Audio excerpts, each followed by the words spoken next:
What is up, everybody? My name is Josh. I'm the fantasy football buff, and I'm coming at you today fully caffeinated.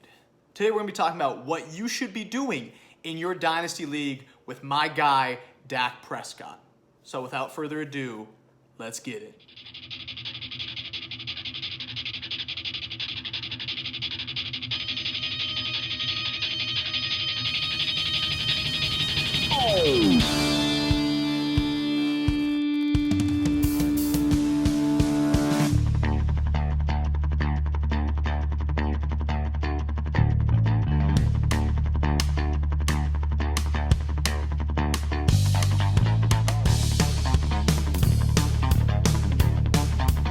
Guys, I first of all got to start with a congratulations and a thank you.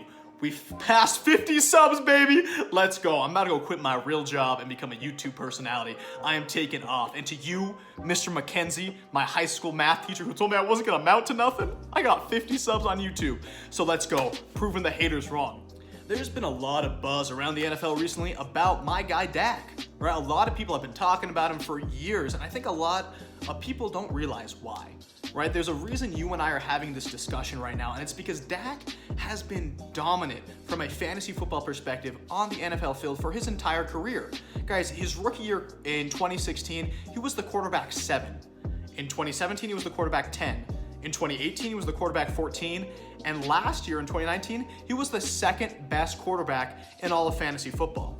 Right? And then he starts off the year elite. He starts off the year on a whole other level. My guy in weeks 1 through 4 was the quarterback 1, averaging 31.3 fantasy football points per game. That is insane. That's a game changer. That's a quarterback who's coming into your lineup and winning you weeks. And he wasn't only performing on the fantasy perspective, guys. He looked good on the field as well. He was 5th best in yards per attempt with 8.4. He was 3rd best in the league in accuracy with 7.3. He was 4th best in deep ball completion with 55.6 of all his deep balls completing, right? He was top 10 in quarterback rating, and he averaged 50 attempts per game. It's not like he was being highly efficient on limited attempts.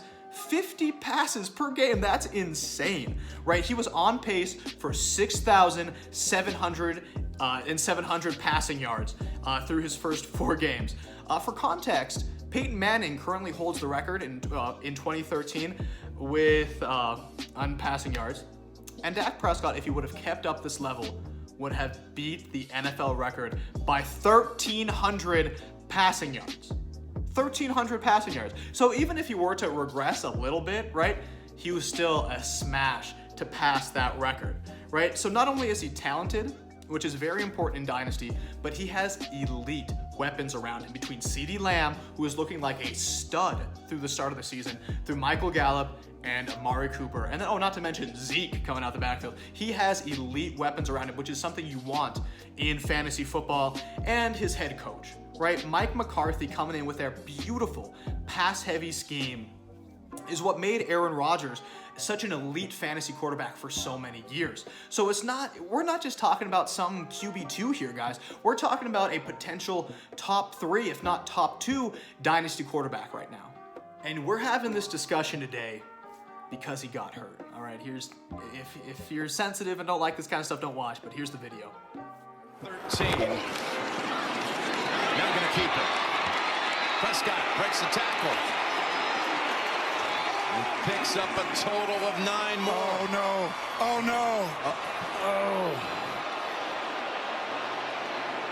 no! You almost gotta hope it's a cramp, don't you? If you're a Cowboy fan right there, but I'll tell you right now, Tony Romo, that's not a damn cramp, man. It's not. His foot's facing the other way. Guys, it was a compound right ankle fracture and dislocation on October 11th of 2020. Now, immediately after that happened, they carted him off the field, took him to the hospital, had surgery that very night. And according to Adam Schefter, the expected recovery window is between 4 to 6 months. So there's optimism. Guys, he could be completely healthy, ready to go at the start of next season. And that's huge, right? That is huge. So we know Dak's going to be ready to go next season, but unfortunately it's not that straightforward. If you guys were tracking it this past offseason, there was intense contractual negotiations between Dak and the Cowboys this past offseason. The most recent offer that we have knowledge of was back in July. The Cowboys offered Dak $110 million in guaranteed money over the course of 5 years. Now, with the incentives and signing bonus, it would have averaged out to $34 million per year. Now, this was, unfortunately, right around the time that Mahomes got that 10-year, $500 million contract. So compared to that contract, his is looking really tiny. He decided not to accept it, so he got franchise tagged. What does that mean? Is that he is forced to play for the Cowboys for the 2020 season and gets paid $31 million to do so. Now, if they were to franchise tag him again, because they have that option to do so, he would be getting paid $38 million. So it's important to know the numbers. All right, guys, I need to clarify. I'm not Adam Schefter. I don't know what's going to happen, but from my perspective, I see there being 3 different ways this Dak Prescott situation could play out moving forward. And way number 1, and my least favorite way, is the Cowboys could draft a rookie in the 2021 draft, right? They're watching their record and watching how poorly the team is performing. It's possible they have a top 5 pick. Right? It's very, very possible that they have a very high pick. And other teams that are in contention for such a high pick, the Chargers, the Bengals, the Texans, who are all doing very poorly, they all have franchise quarterbacks, right? So it's very possible that Justin Fields falls to the Cowboys or they trade up to get him, but that's not currently the plan. Right now, the team VP, Stephen Jones, says that Dak Prescott is the future. He said this on November 10th. Jerry Jones, in an interview, called the idea of drafting a quarterback crazy, right? He said that is crazy and that Dak is our quarterback, and they've been showing support for Dak ever since the injury. But coaches will say what they say, right? And if 4 months from now, around the draft happens and Dak's not looking as good as he was before, and I'm the Cowboys head management, I'm sitting there saying, okay, we can either pay Dak a lot of money, or we draft a rookie, get him on that cheap rookie contract, and get a player who's hopefully even healthier than Dak is. It's within the realm of possibility. So from a dynasty perspective, if this were to happen, Dak moves on and hopefully gets paid with another team. There is risk there. We don't know what team he's going to land on. We don't know what offensive scheme. We don't know what offensive weapons are going to be around him. Dak's still very talented, but it's hard for me to see a situation of him moving where he's going to have such an elite surrounding like he currently does. So as opposed to being a top 3 dynasty quarterback, he's going to be more top 10 for me. Option number 2 is that the Cowboys decide to franchise tag Dak Prescott, right? April, May rolls around. They realize the ankle's looking good. He's making those elite passes that he was making last season, and they decided they don't need a rookie. They decide if they're going to try to win now, they just signed Amari Cooper and Zeke to those huge deals. They realize if they're going to win, they need Dak be under center. And so they pay him $38 million to play quarterback for them as a prove-it-year kind of thing. Now, if that were to happen, I'd expect Dak to be elite. I'd expect him to jump right back despite the injury. I expect him to be fully healthy and come back and be another top 3 to at least top 5 quarterback in 2021. But it's hard to rank him in Dynasty because we don't really know his future there, right? What if he doesn't perform to the same levels? What if that injury does hamper him more than we can expect? Right, so that would lower him in my rankings. I would put him in that situation as a top 5 dynasty quarterback still, just because of his talent and his potential production in 2021, but I can't rank him over Lamar Jackson at that point. I could definitely not rank him over Kyler Murray for sure. Reason number 3, and the reason that I think is most likely to happen, is that they get a long-term deal done. Right? I think it's going to happen. I think March and April is going to roll around. I think Dak's going to have fully recovered. I think he's going to be looking good on that ankle as the experts are predicting him to. And I think he's going to get a very similar contract to what he was offered before, because let's look at it from the 2 perspectives, right? Let's look at it from the Cowboys' perspective. They miss Dak, right? They miss him badly. Like I mentioned before, they just signed Amari Cooper and Zeke to those huge contracts. So they're in a win now mode, right? You don't sign elite players to big contracts to win in 5 years from now, right? They need to win now. With Dak on the field, they were averaging 32.6 points per game. Without Dak, they're averaging 10.25. They're down 26 points a game without Dak on the field. Now let's look at it from his perspective, right? He was betting on himself. He was hesitant to take that long-term money, and he just had a huge reality check happen, right? Where he realizes now, if I was him, the importance of a long-term deal, right? Because football is such an aggressive sport, man. You don't know what game might be your last. One bad hit, right? He just rolled on his ankle and he's out for an entire year. So I think both parties are going to come in with different attitudes, get a contract together, and if that is the case, then Dak is an elite quarterback in my eyes. He's an elite dynasty top tier quarterback in my eyes because of how well he was performing, right? I would have Patrick Mahomes at 1. The way Kyler Murray is performing, I have Kyler Murray at 2, and then I have this tier after that of Dak, Lamar, and then a little bit behind that, Josh Allen. And those 3 guys are kind of interchangeable in that range. Because I believe he's going to get back with that system, with those offensive weapons, to being an elite quarterback. And especially in a dynasty, 2-quarterback league, that is a crazy amount of value. Now here's the question.